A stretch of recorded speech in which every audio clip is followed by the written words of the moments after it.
سالهای اخیر گرمترین در تاریخ بشریت بوده. ادامه چنین حال باعث به آب شدن پریخ‌ها در کوه‌ها و بالاروی میزان آب در بحر و اقیانوس‌ها خواهد شد. این است نظر معاون دبیر کل سازمان جهانی مترولوژی یلنا مناینکووا. او در حاشیه نشست سران کشورهای عالم بخشیده به تغییر اقلیم در امارات متحده عرب با خبرنگار ریترز هم صحبت شد. 10 سال اخیر گرمترین در تاریخ بشریت است. به حساب میانه حرارت عالم 1.1 درجه سلسیوس بلندتر بوده است. همین گونه چند دهه به ترتیب هوا گرم و گرمتر می شود. شماره آفت‌های طبیعی، حادثه‌های طبیعی فوق‌العاده که از تغییر اقلیم و گرما سرچشمه می‌گیرند، مورد نظارت ما قرار داشته باعث نگرانی ما هستند. مقامدار بلندپایه سازمان جهانی مترولوژی بر این نظر است که در دوام چند سال آینده پریخ‌ها در کوههای عالم آب شده سطح آب بحر بالا خواهد رفت.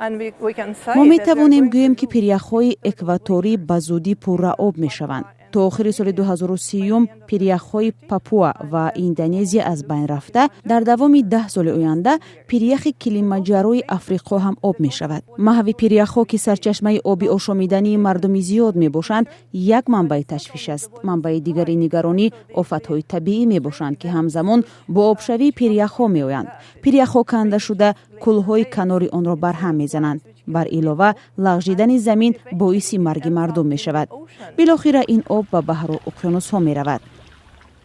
خبرنگار ریترز آب انبار سیرا بویره اسپانیا را مثال می آورد که ذخیره امساله آن همگی به 0.1% آب دارد و آن هم برای نوشیدن خطرناک شده است.